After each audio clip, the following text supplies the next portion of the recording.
So was the bastard you were after now riding with the cowboys? Roscoe Bob Bryant was his name. Oh. But no, this time it was a different bastard I was after. The aforementioned Mr. Ringo.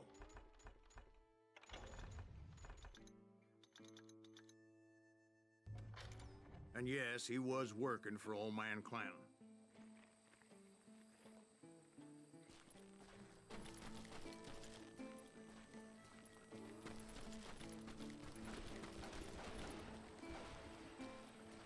Where's he going?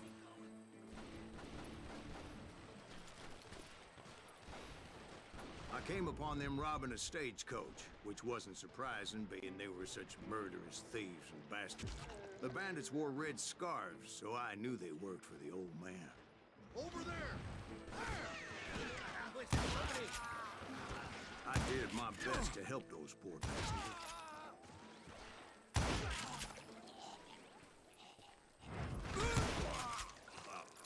Moments later, the attackers were dead, and I checked the stagecoach to see how many passengers were still breathing.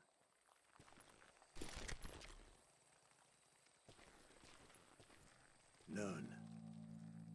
It was then I wondered if the rocks weren't hiding more bandits. Was that all of them? Or did I just hit the rear guard? I quickly got my answer. They attacked from on high like Apaches often did.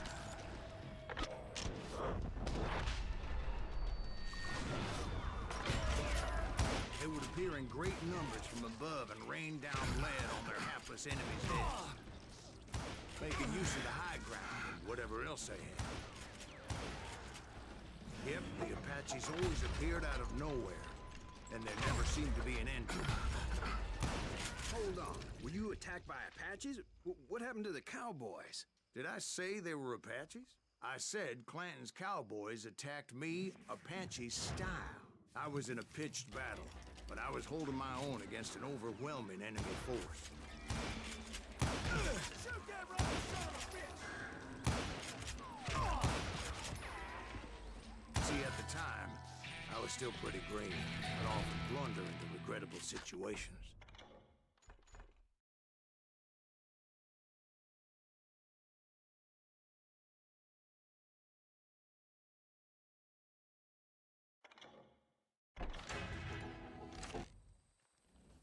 But I just kept shooting at anything I could see up in those damn rocks. I didn't see Ringo, but I knew he was with the cowboys. He and Roscoe Bob had done me a dreadful wrong, and I was determined to have my revenge. But to get to Ringo, I knew I'd have to fight my way past these other assholes first.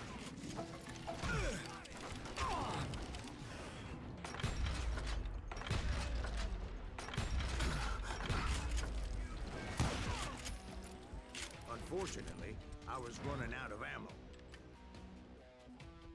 Another perfect example of my relative inexperience as a hunter of men.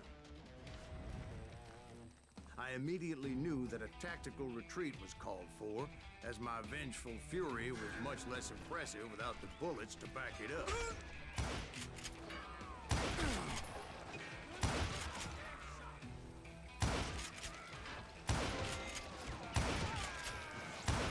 Finally, they managed to corner me. Trapped as I was, the odds of my survival seemed pretty slim. Luckily, serendipity was on my side as I suddenly spotted a way out of my predicament.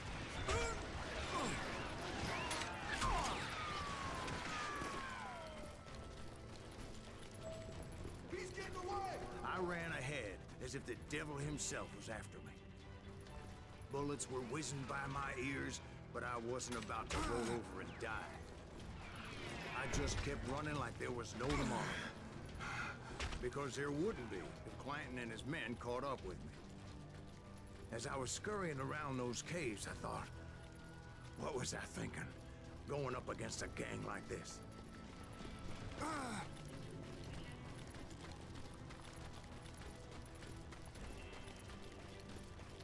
I just kept running, not knowing where the hell I was going.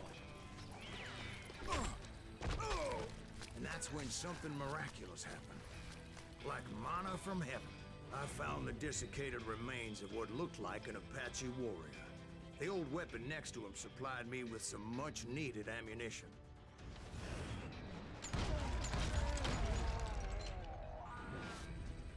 Pat Masterson once told me it was more important to be lucky than good, and he would know.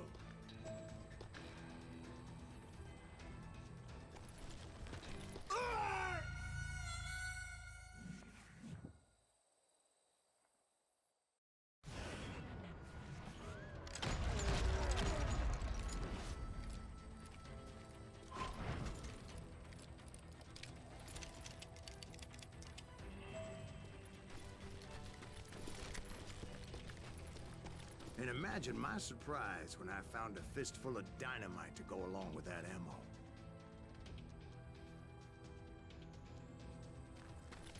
That stroke of good fortune evened the odds and bolstered my confidence.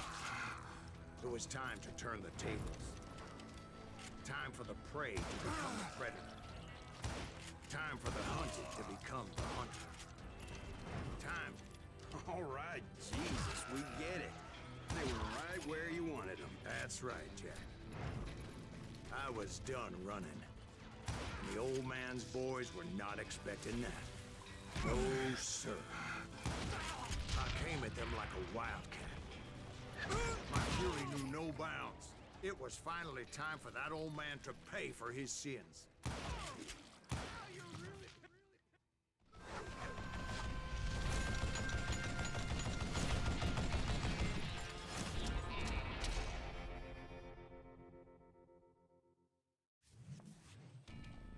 I yelled out at the top of my lungs, "Clanton, I'm coming for you!" A little stealth might have made more sense, to be perfectly honest. Because that old fool had a Gatling gun and enough bullets to last him till kingdom come. But I knew I could not let that deter me. Not if I was to find and kill Ringo. I needed to get that old man off that gun.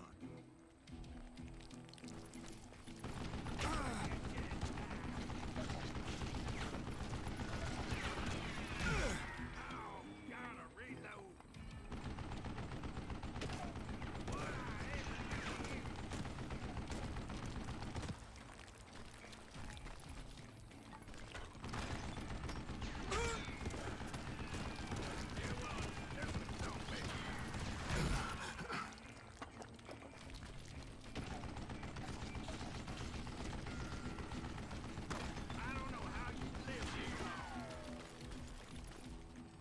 Most everyone thought it was the Ruales who had come up against him in Guadalupe Canyon, but it was just me.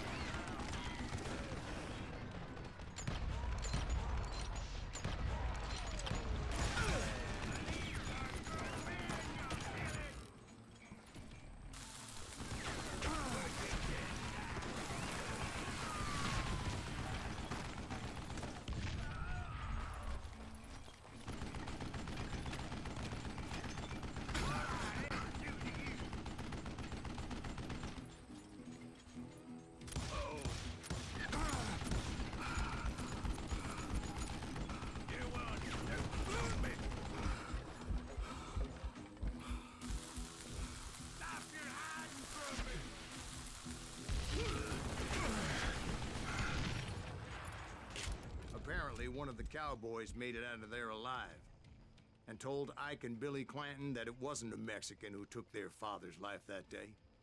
They just assumed it was one of the Earps, and that little misunderstanding eventually led to that legendary gunfight at the Old K Corral.